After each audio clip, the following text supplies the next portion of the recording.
What's up, y'all? Welcome to Conversation Piece with Patrick Armstrong.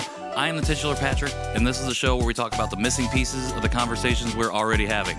Shout out to all our returning listeners, and a high five and hello to everybody joining us for the very first time. I appreciate y'all so much. My guest today is an educator, a teacher, which I think is the same thing as an educator. She is an amazing person, and she also happens to be my wife and the mother of our future child. It is my privilege and honor to welcome that person, Emily Armstrong, to the show. Hey, wife. Hi. I just got super nervous bringing you onto the show. That was strange. That was strange. I feel like I don't necessarily feel that when I have other guests on, but My first now time. I feel like I have to be nervous, I guess. I don't know. For people watching on YouTube, you can see that we are shooting in a different location this time. Mm-hmm. We are coming to you live from our living room. You very well may see our cat, Vladimir, coming into the shot, or hear him. That is very possible. Really excited about this episode and this conversation.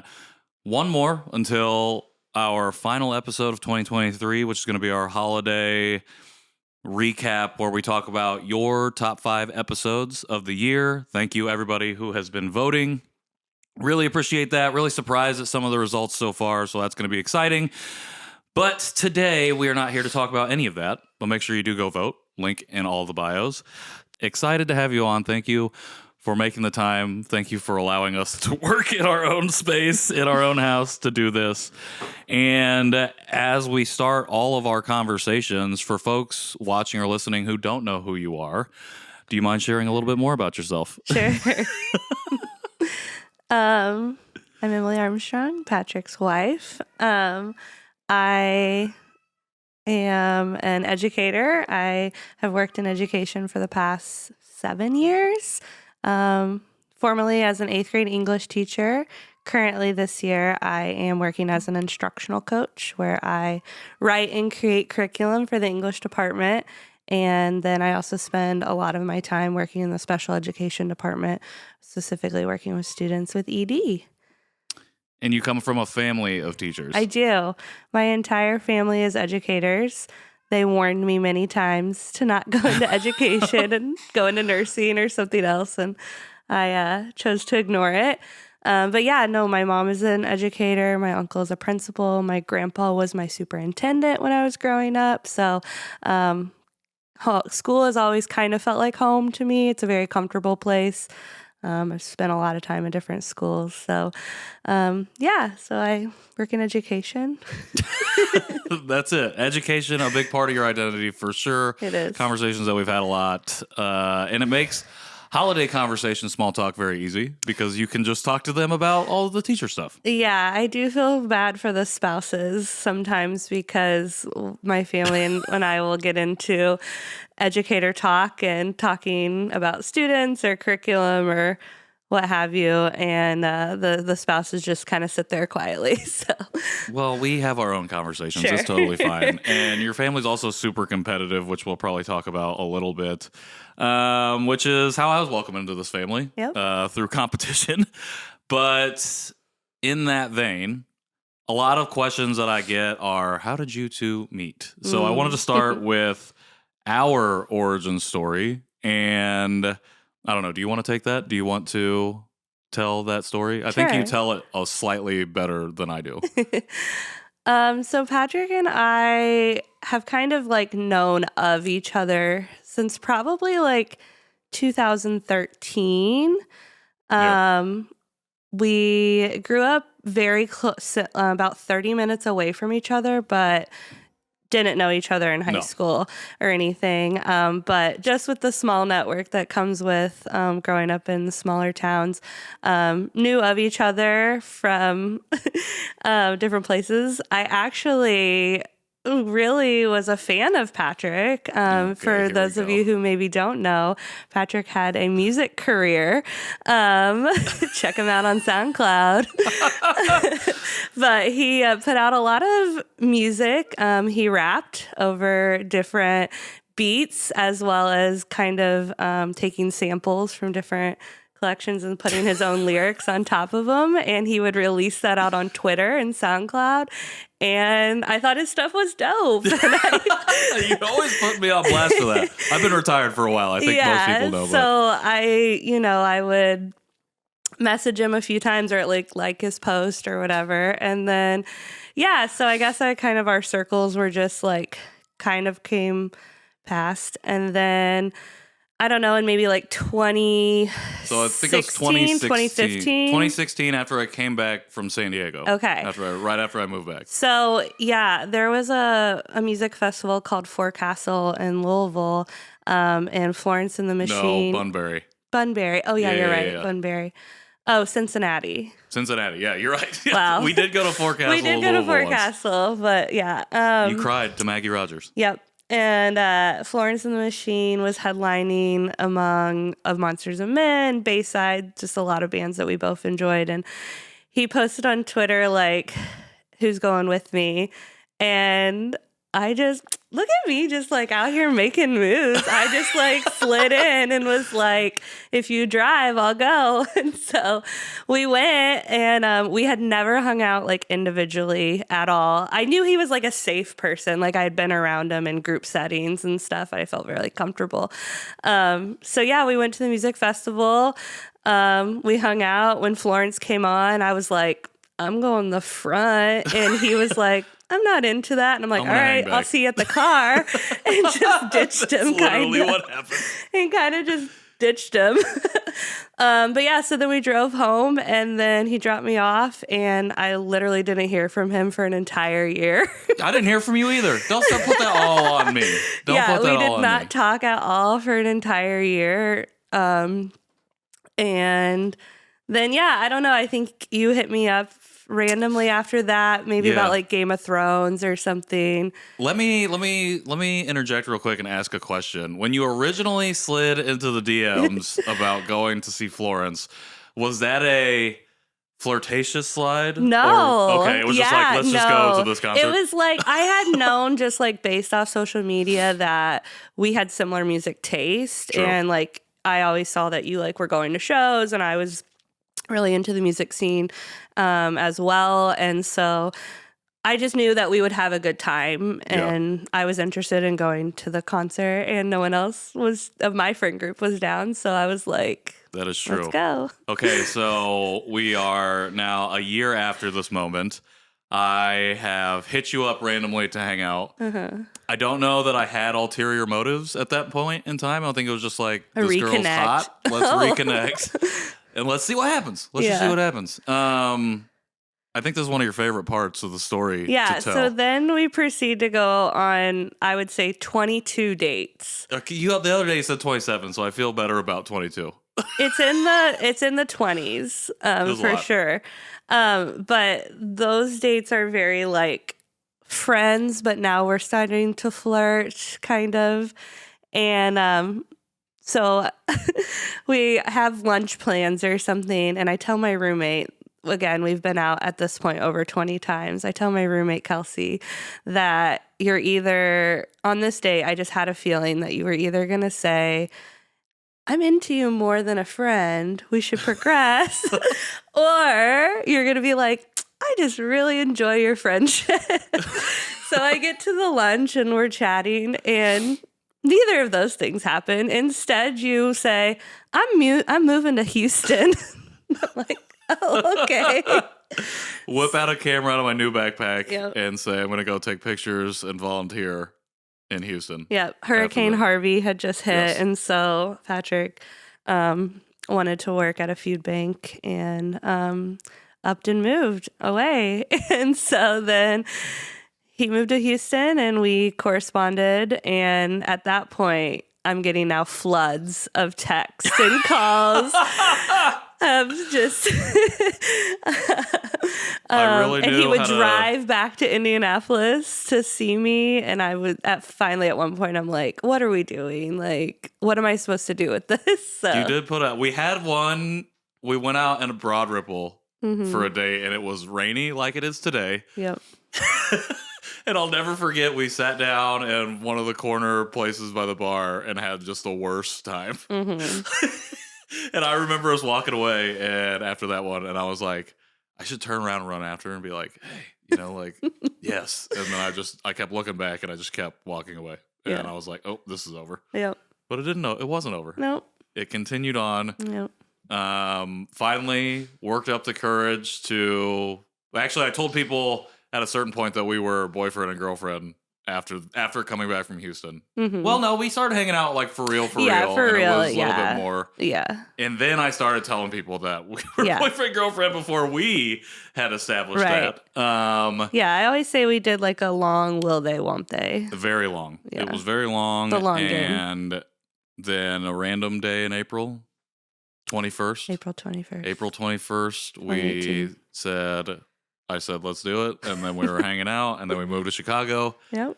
And then we came back from Chicago, got engaged in Chicago, came back from Chicago, got married here in Indianapolis, and now here we are, expecting our first child in a month and a half. Yep.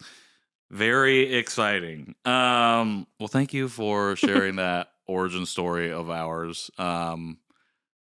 Always got to put me on blast for the rap career. I feel like I'm hyping you up. I do appreciate it. You all. It is always very much hype. It is never like. I am very supportive of a continuation. She is always trying to get me to freestyle when we're in the car. Yeah, if we're on like a long drive and like the beat is right, sometimes he'll like throw something down over it, and I'll be like, all right. Yeah. Oh, we'll link it in the show notes. I'll link my SoundCloud in the show notes for people to look at. It feels like every time I try and bring it back a little bit. What was your stage name again? I'll just use my real name. Oh, that was old school. When I first started, it was Pat the Prodigy, and then I had to pay reverence to Mobb Deep and drop the Prodigy, which I talk about in one of my over Shook Ones Part 2 freestyle. I dropped the Prodigy officially in that one, so it's just my name. Yeah. During COVID, we kind of had like a little pod group that we hung out with, and that's where I learned to play euchre. Very important. But also the two of the guys also like to rap. So it was we'd be playing euchre and the three guys would just be throwing bars. And it was really good. Fun. I like it. I like when people try and freestyle. Like it's fun. Even if that's not their thing. Yeah. It's fun to do. All right. Yeah. We'll talk about more of that later, maybe. In preparation for this baby, we just took a trip to New York, and we just got back from that yesterday as of recording.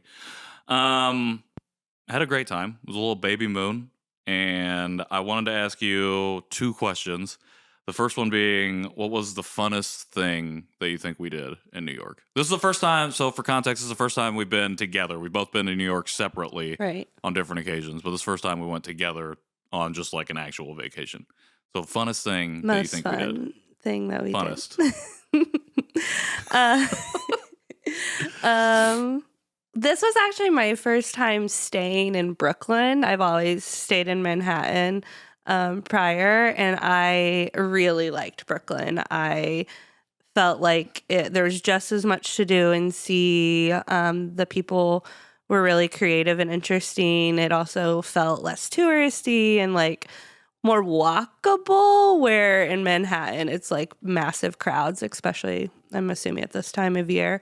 So I guess I would say like staying in Brooklyn was really fun to me, and I really enjoyed. We also got to have a really nice dinner with Alicia and her husband Dave and their daughter Coco. Yep, that was a good time. Which was a great time, and Coco was a big fan of Patrick, so that was also really enjoyable. Shout out to Coco. Shout out Alicia and Dave for taking us out for dinner. That was a good time. Our Brooklyn day was really good. Mm-hmm. Yeah, I really enjoyed Brooklyn too. Quiet. Yeah. It felt like very quiet compared to my other times being in New York. Yeah. So I really enjoyed that. Okay, my second question is a hot take question. Honest opinion about Rockefeller Plaza. Underwhelming. Yeah. So when we planned this trip to New York, I was like, we got to go see the Rockefeller tree. It's that time of year, whatever. That was like the one thing. Yeah, that was like the big thing we were planning. And so, we went and did it, and it was It was beautiful, but it was definitely one of those like Instagram versus reality moments. Like our pictures look great, but it was slam packed. You could barely move, wall to wall of people. And I don't know. Yeah. Like maybe had we ice skated or something, there would have been that like Christmas vibe. But I did feel like it was maybe a tad underwhelming. But I mean, I'm glad that we still did it and checked it off. I don't know that I like need to go back. But I kind of feel the same about like Times Square. Like if I never walk through Times Square again, I think that's okay. Like it's one of those things like you've done it. Okay. It was like warm too a little bit. Yeah. And but then there was like hundreds of thousands of people. And I felt like I was in a bar, except nobody was drunk and everyone was just trying to take pictures and were maybe more rude than people that were drunk in a bar. Yeah, I guess good point about the weather. We did, which was great. We had unseasonably warm weather and the sun, it was like 55 and sunny. So maybe that did take away a bit from like the Christmas charm or the holiday spirit of it all. Sure. But okay, a follow-up I just thought of, navigating New York, especially our like Manhattan, Soho, Chinatown day, navigating as a pregnant person. How did you feel like that went? Yeah. It was fine. I mean, it was a lot of walking. My feet were pretty swollen when we got back. I think we walked 7.5 miles, and I'm currently 34 weeks pregnant. So it was quite a bit of walking, but no, I felt it was very doable. Obviously, everybody's body is different. Everybody's activity level is different, but it didn't feel challenging or overwhelming for me. But well, I felt like you moved around good. Like bathroom breaks are a real thing in our family. So we definitely did have to be strategic with the bathroom breaks. Well, that's the thing. It's not like Indy where there's a bunch of like public restrooms. Yeah, it's like you go to a coffee shop, they might not even have a bathroom. Right. And so we had to be very strategic about that. But I had a good time. I agree about Rockefeller. It was underwhelming. The tree I felt like was underwhelming. I saw somebody post about it and it's like, it's giving tree. And I'm like, yeah, it's just a tree. Like, it's not even, it didn't feel overly large. It didn't feel as grandiose. Yeah. Like, I don't know. Like, I said it when we were there, but the Hawkeye show has a scene there. Yeah. And the tree felt so much bigger. But maybe that's because there was like no people out there in the thing. Like Instagram versus reality. Yeah. So kind of disappointing. I hope that's not a hot take. I hope that's not a cancelable take. But I agree. Go see the tree. Sure. If you want to see the tree, go see the tree. If you want to see a tree, we can turn the camera around and look at our fake Christmas tree that we have here. Looks about the same. No. If I'm being honest. Looks almost the same. All right. Well, we're going to move on to kind of a rapid fire segment. These are questions that I came up with over the past few days that I wanted to ask you that you can answer as quickly as you want. You can give some elaboration. I might ask some follow-ups, but some fun questions, I feel like. Okay. To get to know you a little bit more, get to know maybe me a little bit more, and also to test your knowledge on one question in particular. I'm really excited to ask. All right. So this is segment to be named. First question. Baby names that didn't make the cut. Ooh. We have a name picked out. We're not telling anybody except for her therapist and her hairdresser, I guess, which is fine, apparently. But we have a name picked out. We're very excited salty about that. I am a little salty. But I wanted to ask you, because I feel like you had a good list. So I want to know just a couple or more, or your favorite ones that didn't make the cut. And maybe if you wanted to elaborate, you can. The only reason I'm hesitant is because if we were to have a second, maybe I wanted to use them. Ooh, okay. All right, baby but names. I'll share. You can share some. You don't have to get too deep into it. So for me, Griffin Theodore Armstrong was on the list for a while. Theodore or Teddy would be Patrick's grandpa's name. I just think Griff is cute. Because of our last name being, to me, it obviously has the word strong in it, but it's like a heavier last name.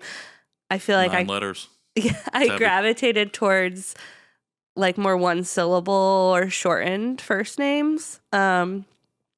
I really like the name Aslan. Patrick didn't really like that. If anyone doesn't know, that's from The Lion, the Witch, and the Wardrobe. We ain't Narnia. But I really like the name Aslan. We talked about Jack for a while. Just classic name. Classic American name. Yeah, just like classic, short, one syllable. I don't know. Oh, I mean, we had quite a few girls' names. I don't know if it's because the educator in me, but name selection can be a little bit difficult because there's a lot of associations with names. And for whatever reason, I found myself liking a lot more feminine names than masculine names. I told Alicia at dinner, and she agreed with me that sometimes when you're thinking about a boy name, you're like, that sounds like a guy I wouldn't date. And so they're like, not, I would not date any guys named Griff. So I'm glad we didn't go with that one. Yeah. We'll keep the girl names close to the vest in case we do have a girl, if we do end up having a second child. I like some of the girl names. I liked a lot more of the girl names than the guy names. Yeah. I feel like of the boys' names that I shared, they're ones that I liked that I know that we won't use. Sure. I definitely shut one of them down. So, yeah. All right. Most annoying thing about me. Oh, wow.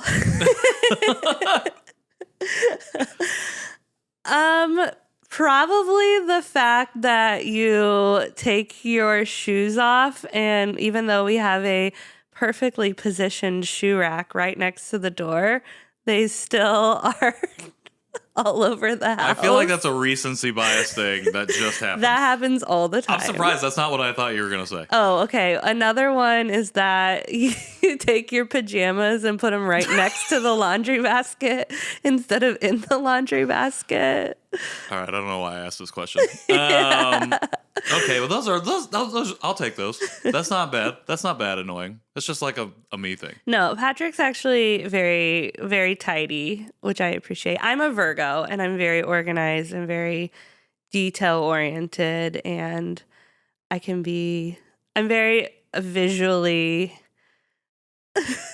I don't know, aware, and I like things pretty orderly. So, I feel really lucky that Patrick is also like that in a lot of ways and is very tidy. I appreciate that. Neither of those were what I thought you were going to say, although they track. What did you think I was going to say? I thought you were going to say something about my poop humor, my feces humor. That wasn't going to come out of my mouth. I am a child. Maybe that's an exclusive conversation for our paid newsletter subscribers. We'll get into that later. No one wants to hear it. Okay, next question. Your biggest pet peeve, just in general. Oh. That is not my shoes or my pajamas. It doesn't have to be about me. Just biggest pet peeve for you. Yeah. I don't know. I feel like I knew, but now that you just asked me, I can't name it. I just watched a video that says when you have that happen, you're supposed to just talk about anything else. Really? Or think about anything else, and it'll generally come to you. So do you want to move to a next question? Sure, maybe. Okay, because I feel like you're going to be... we'll circle back to that. We'll circle back to the pet peeve. All right. Which competition reality TV show would you most want to be on / which competition reality TV show would you feel most confident to win? So two-parter. This is a hard question. So if you don't know, my favorite genre of television is competition reality. If it's out there, I've probably watched it. Definitely the one that I think I'm the most in position to win is Big Brother. Because I'm a social creature. I generally feel like I can chat with lots of different people. Also, the challenges I feel like I could do. There's only a few of the physical challenges that I think would be really difficult for me. Unlike maybe Survivor with all the swimming would be a lot harder for me to do. On the spot, Big Brother one-liner audition tape. Go. No. Okay. Come on. All right. But I have to say my favorite competition reality show to watch is Drag Race. Would you want to be on that show? No, I'm not a drag queen. Well, which one would you want to most be on? Big Brother. You want to be on that one, and you feel most confident that you would win that Absolutely. one. Okay, all right. Well, you have watched all the Big Brothers. You also said that if there's a competition reality show that's out there, you've probably seen it. You feel confident that you've seen nearly every competition reality TV show? Okay. No. Well, that was a big flex. And I will say, like, the most of the ones I watch are, like, I like the, like, Big Brother Survivor game show category, but I also really enjoy, like, anything that's, like, design related. So, like, home interior, makeup, like, beauty, fashion, that kind of thing. I don't have that skill set. I definitely wish I could sew and create and design. But all right, one more follow-up. Biggest or favorite queen from Drag Race? Jinx Monsoon. Oh, yeah. Is that an easy answer? I don't know. I don't watch the show like you do. Yeah, Jinx Monsoon. I mean, winner of winners. Let us know in the comments if that's an easy answer, if that's a cop-out answer. Let us know. Yeah. I want to know. Circling back, pet peeve. Did you think of it? The wrong your. I don't know. I'm an English teacher. Is that really it? I don't know. I don't enjoy that though. Okay. That was not what I thought. I don't know what I thought you were gonna say. To be honest, I don't know what your biggest pet peeve is. I don't either at this moment. Just the wrong your. I can't think of one at the moment. Feels like a blooper answer. All right, fine. That's not what I thought you were gonna say. Okay.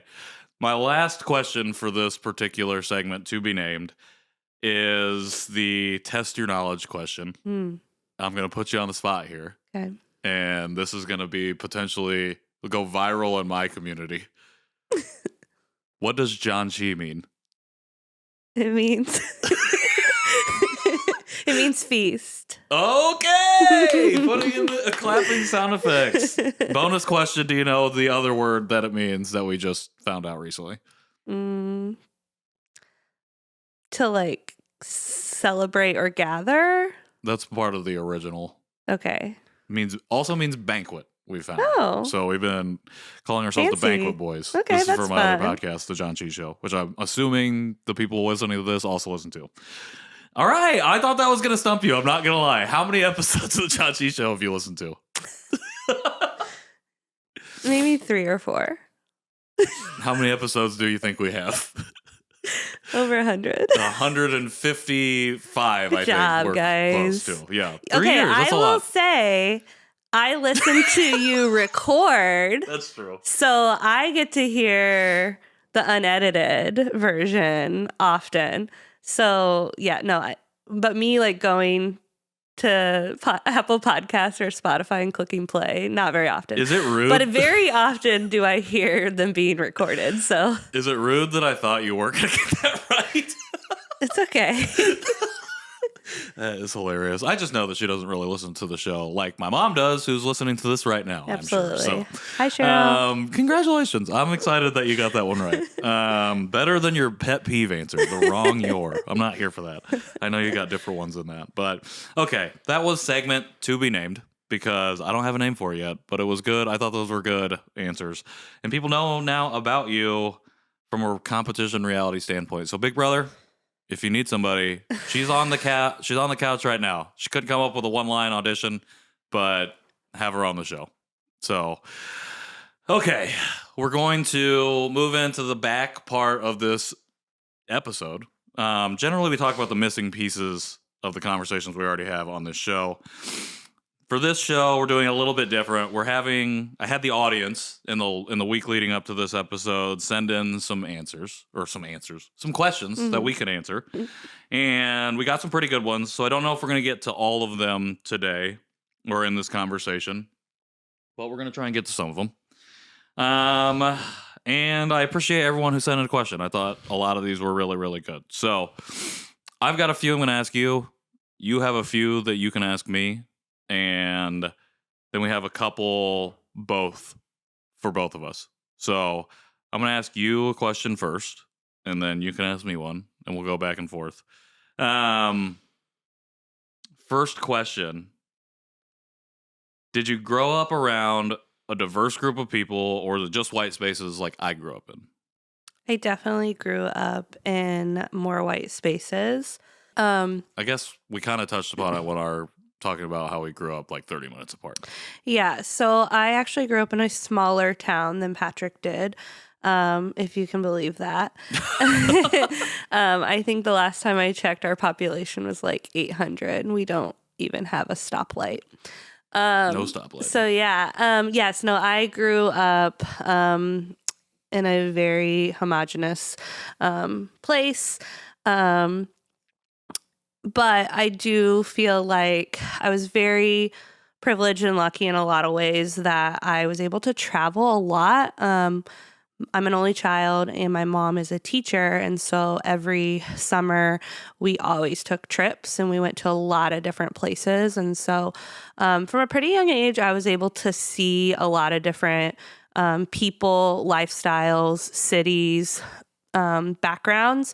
And so when I would come back to my hometown, I knew that something else was out there, and I knew that where I was growing up wasn't the world, it wasn't a reflection of what every place was like. And so I kind of always describe myself as having like big city dreams Just in a city way. girl is what you always say. I grew up on a farm with cows and pigs, which I loved. I really enjoyed growing up on a farm. I think it really gave me a good work ethic and gave me like a deep love for animals. But I was very ready to leave. When I started looking at colleges, I knew I had to go to an in-state school just for financial reasons. But I chose IUPUI, which is located in Indianapolis, because it was the biggest city. I looked at IU and some other places and it still felt too rural to me. And I just really wanted to be in an urban area. And then I think, studying at IUPUI, in a lot of ways, it was like kind of a culture shock. It was the first time I was around people of different ethnicities and backgrounds on a daily basis. It definitely was the first time I made friends with people of different ethnicities and backgrounds and got to like listen and hear more about their experiences. I also think being an English ed major led me to reading and visiting a lot of places that I was required to take an African American lit or an indigenous lit courses. So I was exposed to a lot more of people's stories and working in more urban schools, again, just being more exposed to those things. So while, yes, I did grow up in a white space, I do feel lucky that my experiences have led me to a more diverse community. Well, I think that's the biggest difference between like you and the rest of the educators in your family too. Is like you didn't go back to wherever or stay wherever you grew up. It's like you kind of found your way out and then not like in a running away sense, but found your way towards the city and then found like passion and purpose in that space. I mean, a lot of the educators in my family have had very short stints of working in urban schools, but I've definitely had my entire career, student teaching and career, all be in urban settings. And I do think that does give you a different lens in a lot of ways, not just from an educator. Thank you for sharing. Mm-hmm. You could ask me a question? Yes. Thoughts on knowing a biological relative for the first time as we are about to have our first baby? Yeah, I feel like I've been talking about this a little bit on this show and the other show and in my newsletter. It's very interesting. I think it's quite frightening, to be honest. Something that I don't think that you think about until the moment arises. And as we get closer to it, I don't know. I've tried to like think about or guess what my reaction is going to be, and I don't really know. I'm assuming I'm just going to cry. I figured that's probably what's going to happen, but I feel like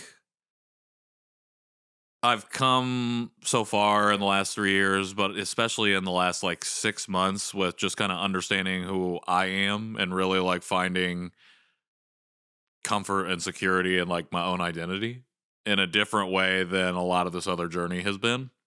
And so I think before, even like if this would have happened a year ago, I think I would have been maybe one or the other extreme, like super, super scared or like so excited that like, I have this opportunity finally to see somebody who might look like me a little bit.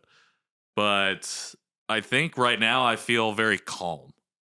Just about parenthood in general, I feel very calm and like I don't feel over prepared, but I don't feel underprepared. I feel the right amount of prepared. Yeah. So that's kind of how I feel about, seeing a biological relation for the first time right now. Is just like, I feel really lucky and privileged to have that opportunity. To see like yourself reflected in another. But I also don't feel like overly excited or like overly afraid of how that might affect me because I've done a lot of this like internal work over the last 3 years and especially the last 6 months, to feel like I'm more, I don't want to say even keeled, but just more like prepared. Even though I know like when it happens, I'll probably like freak out and like I'll be calling my therapist like, hey, we got stuff we need to talk about. I got some shit I need to work through. So that's a good question. All right. Which one do I want to ask you? Well, I guess I'll ask you this because I feel like people would like to know. And people have asked me, and it's good. I think this is one of the reasons I want to do this is like some of these questions I feel like are good to hear your perspective on when I've always had to share it. Like people are like, oh, what does Emily feel about this or this? Yeah. So were you always open to me exploring my Asian American adoptee identity? I think the short answer is yes, but I think it wasn't always uncomplicated. Sure. Yes, I've always been supportive and encouraged you to go as deep into this journey as you wanted to go. I do think there have definitely been moments, or it wouldn't be transparent to act like there haven't been moments of it feeling maybe overwhelming for both of us at different times and it bringing up lots of different emotions and things for both of us. I think also Patrick is when he does something at 150%. It's not a casual endeavor ever. So definitely I think that first year, from that first moment of you starting to listen and read and reach out and find community, it went really quickly. It was very fast that you were head first into this, and it took up a lot of your time. It dominated most of your conversations and things. And while that was very exciting, there were moments where it felt a little like overwhelming. Sure. But I would say, over the past 3 years, like you going on this identity journey and finding this community has done nothing but enrich our lives. You've gotten to know yourself more, and all of the people that have came in and out of our lives through this community have been amazing. Everyone I've met, some of which I've now have my own friendship with, have been really wonderful for me to learn from as well. There's been a lot of learning moments for me as like a spouse. I definitely was naive to a lot of adoptee issues before meeting you and before you going on your own journey. Yeah. But yeah, I do think the short answer being yes. The short answer, yes. The slightly longer answer, it's complicated.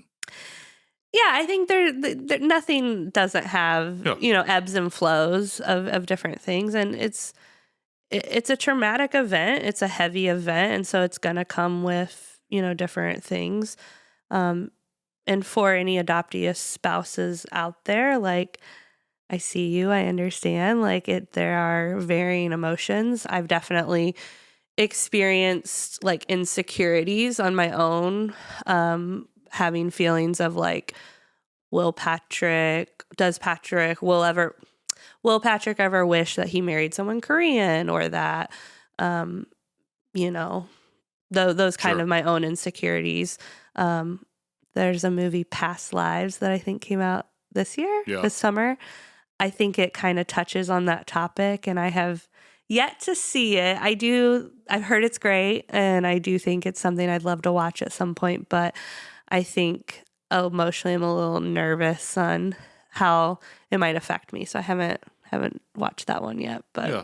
Well, it's just the idea of different lives. That's been less of like, do I wish I married somebody else? I feel like mostly, not that you haven't had that thought or anything, or that's come across your mind, but also the idea of, do you just wish, or do I just wish that I had like a different life yeah. in general? And which you've shared, is a common thing for adoptees to go through, is to play out different fantasies of lives. Think about it. Yeah.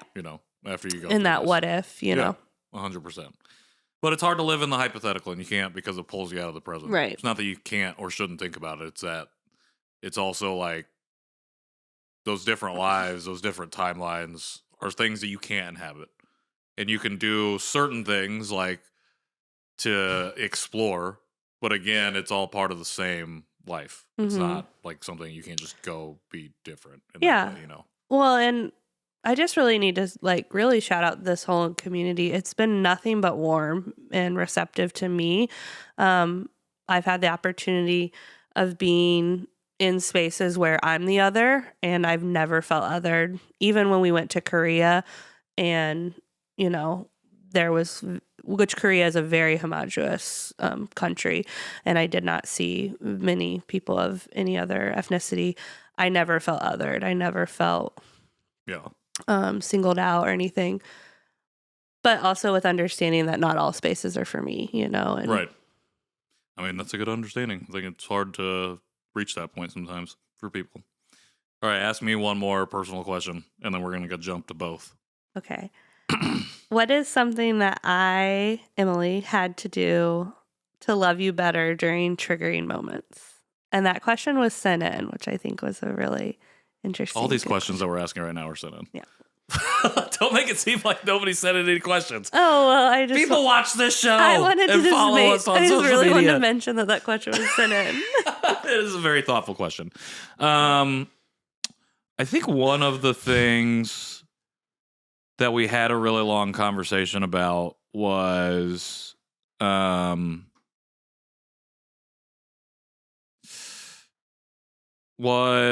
like not having to have an answer for something that I was going through.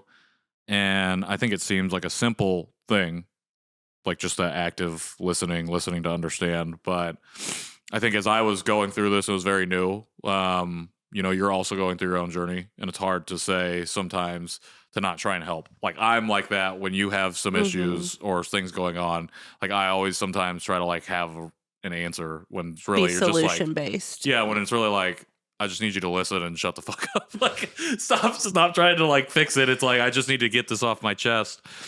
And I feel like that was something we had to work through on my end. And I don't think it's like you loved me like any better or worse during those moments. I think it was more like just seeing like where the appropriate or like how to just sit and listen, like kind of in your last answer, like in those uncomfortable times. And sometimes there's spaces that aren't necessarily for you, and it's just like, it's not that you're excluded or other, like purposely othered in that way. It's just experiences that aren't, something that you can experience in the same way I can't experience your experience. And just that active listening piece. I think you were already really good at it, but I think I was not doing any of this when we first met. Right. When we even like right before we got when did we get engaged? September of 2019. 2019. So I started this post engagement. Yep.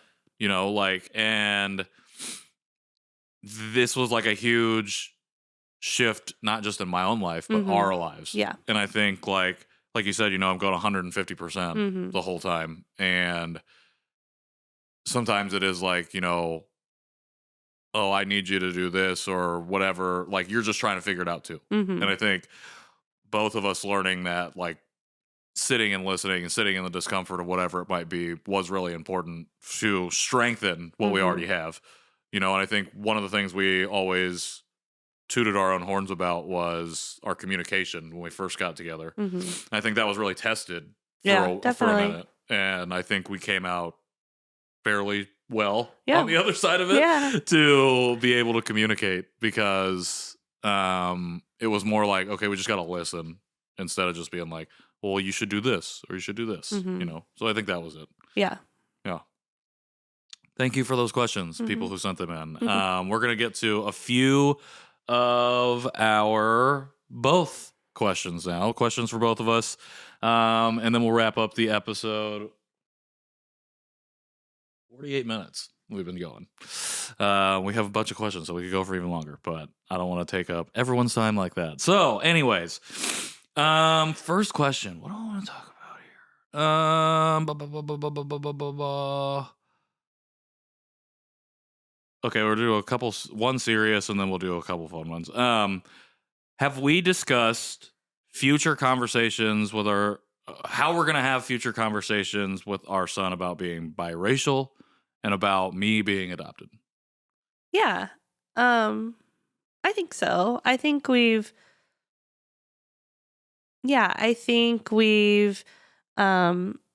talked about, our son being mixed race, and I think we've been pretty intentional about buying books that represent that we plan on reading, and knowing other mixed race people, and trying to, I think that's something we're actively working on, is trying to get more mixed race people in our community, in our friend group.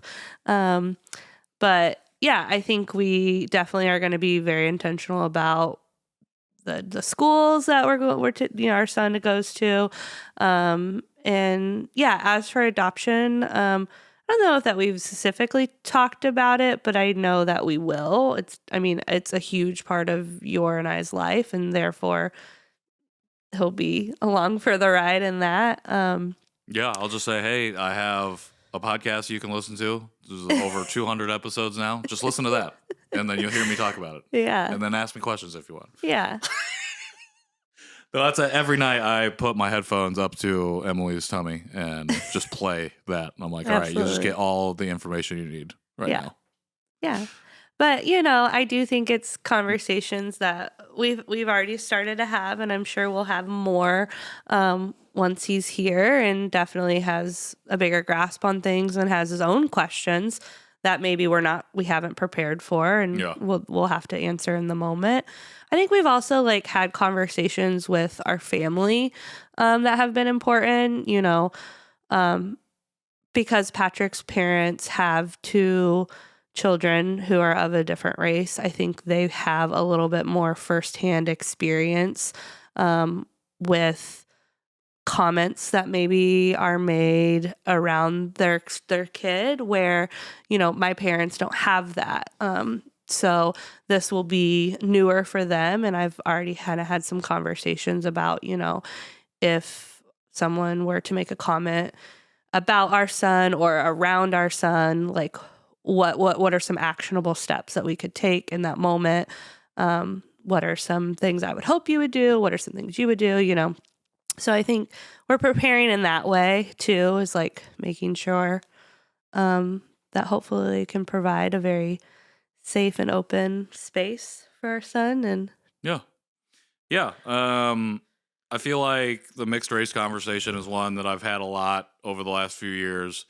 But one I hadn't thought about from a personal perspective until we started to we were oh, we're pregnant now, so we're gonna have this kid, and that's a perspective that I want to just continue to learn from. And so I'm already developing another podcast with Mixed Asian Media about that specific thing. But also I think it's about, I've talked on the show about having trouble exploring Korean culture for myself. I feel like that's something we'll end up doing together. Yeah. And something we've talked about is being a white person, American is not really a culture. What's my culture? And we've talked about, wanting to explore a little bit of those Germanic roots on your side. And I think that would be fun to do with our child too. And I think having that knowledge of our own personal histories a little bit more is a good way to broach those conversations as well, because it builds our own knowledge base as the same time as we're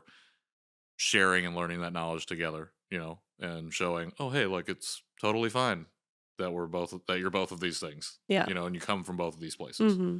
So thank you for that question. That was a good question. All right. How have we been preparing for baby? Shopping. No. Yes. Yeah, I mean, there is a lot of things that you have to buy. It was kind of really overwhelming at first, like thinking about items that you need. But I have been told, and I do believe that, just get the bare minimum, like get the things that you need. And like the baby marketing world, kind of like wedding, just because it has the word baby in it, I feel like it's like more expensive. They're like telling you need all these things. So, but and as a first time parent, it's hard to know. It's hard to know, like, will that really impact me if I don't have that, or is that something I'm going to buy and never use? Also, every baby's different. So it's like, you don't know what they're going to like and what they will need. So yeah, preparing, I think, like material wise, we've got a nursery and we've got our stroller and got pretty much everything that we need. Yeah, I think we're good. And we've been taking I would say like emotionally, I don't know if you really can fully prepare for something so life-changing. Yeah. Vlad has joined us for this portion of the conversation. That's our cat. Yeah, I don't know that you can fully prepare. I think we've both done a lot of individual work over the years.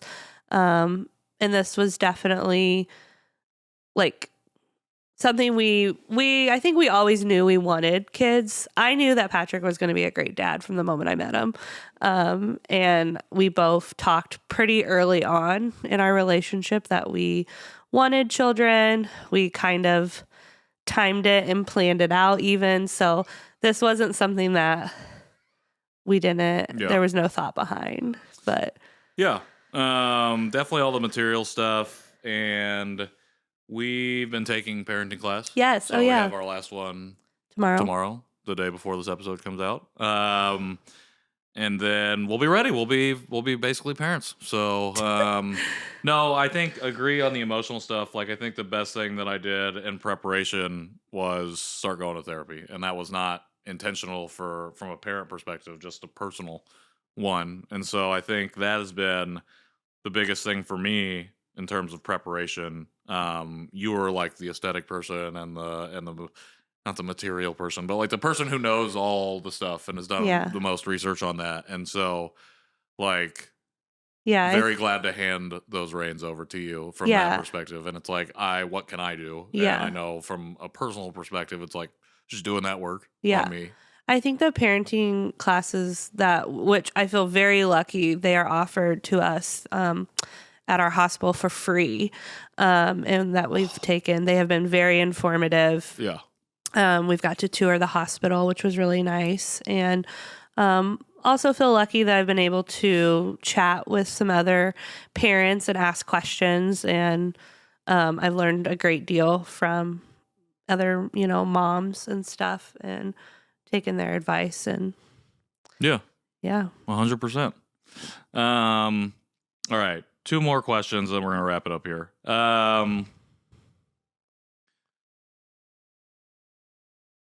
What's giving you the most anxiety about being a parent? Just making mistakes, or not having enough patience, or like not doing the right thing. It's all the normal stuff. Yeah, I guess. Yeah. I mean, again, it's one of those things where it's like, I don't know that you can like fully prepare for it. I think that's right there is anxiety inducing. Knowing that you'll never be fully prepared. Yeah. I do think like the classes that we've taken have calmed a lot of my anxiety.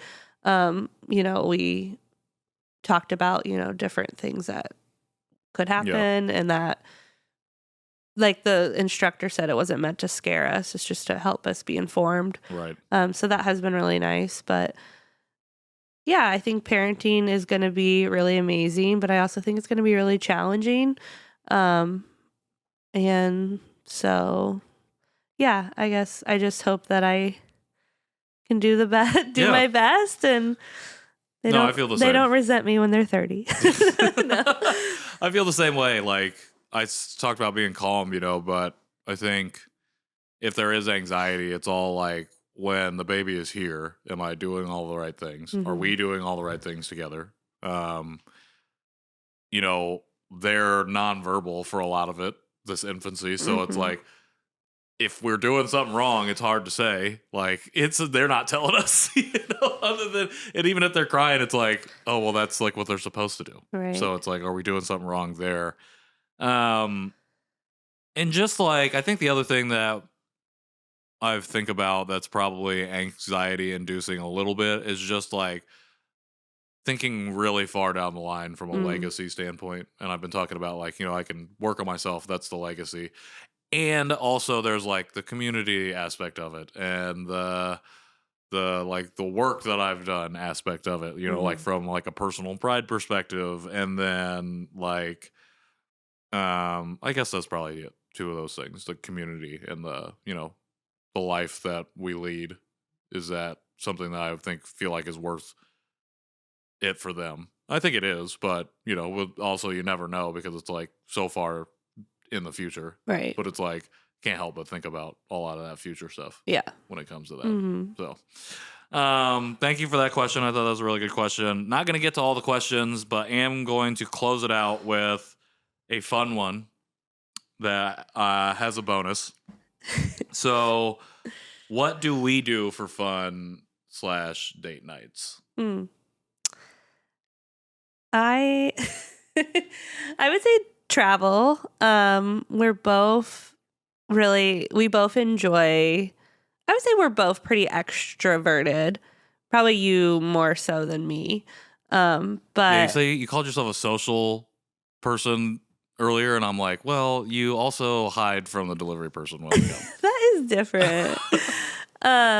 Yeah, but I would say like we're both like really down for new adventure, and we like to try new things. If we hear of like a new restaurant or a new thing in Indianapolis, like we're always like, oh, we should go do that. We ride our bikes a lot, especially when it's nice out, going on walks. We like watching some shows. We're currently rewatching Breaking Bad. Tonight is the last episode, and I totally forget what happened, so I'm really excited. But yeah, I don't think that that's ever something we've struggled with. I think our entire relationship is based off friendship, and I think we came together through friendship and like shared interest. So I think we genuinely like enjoy each other's company and like hanging out. So we do a lot of hiking, a lot of biking, play board games at home. We're homebodies a little bit too. A little bit more now. I would say like pre-COVID, like music was a huge part of our relationship. A lot of shows. Yeah, we do a lot of those things. And I'm so glad you brought up Breaking Bad because I was going to say, we have a lot of different tastes, but we do find ourselves some commonalities in shows. And right now, Breaking Bad is that show. We have been rewatching it over the last few weeks, and we have reached the final episode that we'll be watching after we record this or after we finish this recording. I wanted to ask you because I want to ask you this question because I want to answer the question. Okay. I want you to give us your Walter White hot take. Jesse is the heart of the show. That is not about Walter White. Yes, it is. It's a foil. Jesse's the heart of the show. I mean, obviously, when anyone talks about Breaking Bad, they talk about character development and the evolution that Walt goes on is unlike a lot of any TV show that came before it. But yeah, I mean, as the show progresses, you can tell like through his dressing and the lighting, like Walt becomes way more evil and he's pretty evil. I'm not a Walt hater like you are. I'm like, that's the most mild take I've ever heard in my life. That's not even a hot take. That's just a description of the show. Yeah, because I don't have like loaded feelings towards. All right, well, then I'm going to answer the question. I still have a bit of. I don't know. I guess I still have a bit of like understanding and empathy for the situation. I ran out right as season 2 started. Patrick hates Walt. I've been a big Walter White hater. I think it was like season 3. I was like bitch made. Like I was like he's been bitch made for sure. Like Walt is. I don't know, but that's a testament to the writing of the show. Like it's so good and the acting that Bryan Cranston does. But I'm just like, man, I hate Walt. He's like, all I hate ego. Seeing him on the screen, I hate hearing him talk. Everything that he goes through, I'm like, you could have avoided all of this if he just took some accountability. Yeah, he's all ego, and he's driven by power, but it's because he didn't have that before. Season 1 is so clear. That. He had no power. But he's still a straight up bitch for the stuff that he does. He had no power over his life and no voice. And so this is making up for all those times. I'm not giving him a pass. Great writing on the show. Great character development. Jesse's a great character. R.I.P. Combo. He was a good character. Then that was all Walt too. In a roundabout way. Pushing into the wrong territories. Anyways, that was what I wanted to ask. Okay, I actually have one more question, and then we're going to close it out. This is a specific one for you, and I thought this question was funny, so I wanted to ask you, what's my most embarrassing moment that you can share publicly? The thing is, Patrick doesn't get embarrassed, or at least he doesn't perceive to be embarrassed very easily. Where I'm kind of the opposite. I feel like I can get embarrassed pretty easily. That's true. I don't know. Your most embarrassing moment.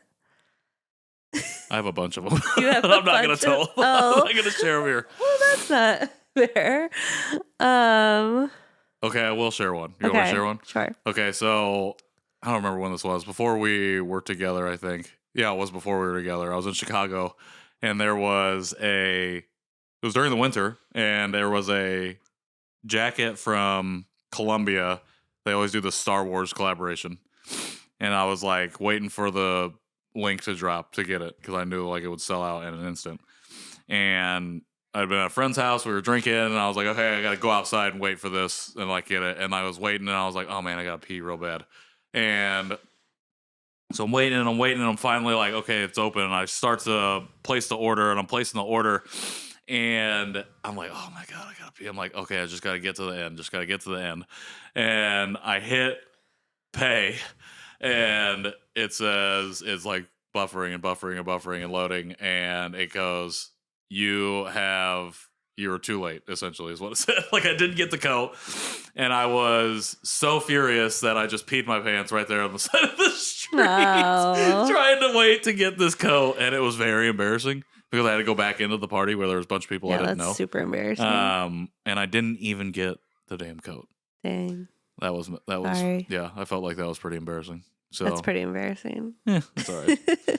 And from then on, I have not bought one of their coats, even though I like everything that they drop. So, Emily, I appreciate you coming on to the show and sharing so vulnerably with us and just being my wife, being the mother of our kid that's not here yet. Yeah. And being the mother of Vlad, who loves me now more than he loves you. It's rude. I guess I do have one final question for anybody out there listening and watching right now. How do we best support you going forward? How can we support you as a new mom? I ask everybody this question. Oh. You would know if you listened to the show. I don't know, by supporting Patrick's work indirectly supports me and our child and our future. But also, any moms out there, if you ever want to hang out, I'm looking for some mom friends, or, like people just being there to answer questions that I might have or just have a community with. Now that I'm about to go on maternity leave, I'm hoping to travel with you a bit more, and go to some more events. Just like logistically, it hasn't been able to work out as much the past 3 years. So hopefully I'm able to meet more people that you've connected with online. That would be great. Yeah. Cool. Well, I will link her Instagram here in the show notes for people. At Emily Jimley. At Emily Jimley. We won't get into the backstory of that handle because I don't really remember it, but I kind of do. We don't have time. Okay. We've run out of time. Sorry. We've run out of time to talk about that. Well, I appreciate you. I appreciate everything that you do for me and for us and everything you do for the world. And I'm proud and happy to be married to you. I'm excited to be a parent with you. And I appreciate you coming on the show and giving us this extended episode, extended conversation. Thanks for having me on. Thanks for second time podcasting with me. I appreciate it. For everybody else out there listening, I don't think I have links to stuff in the show notes this week besides what she just talked about. Oh, I will link to our baby registry if you want to buy us some gifts. That'd be great. I will link that down there. She's saying no, but I'm going to. If you want to connect with the show, you can do so on Instagram at Conversation Podpiece. If you want to connect with me directly, you can do so at Patrick in the World. As we wrap up the year, would love if you have enjoyed the show, if you could leave us a rating or review wherever you get your podcasts or on YouTube. Love if you could follow and subscribe to us on YouTube as well. And last but not least, if you have anything else that you want to talk about, you can go onto our website to find it, conversationpeacepod.com. We have a really exciting episode next week to follow this one up to close out 2023. It's going to be our holiday spectacular where we go over your top 5 episodes of Conversation Piece of 2023. Until then, this has been Emily Armstrong, my wife. I had to get one in there. I am the titular Patrick, and this has been Conversation Piece. See you soon.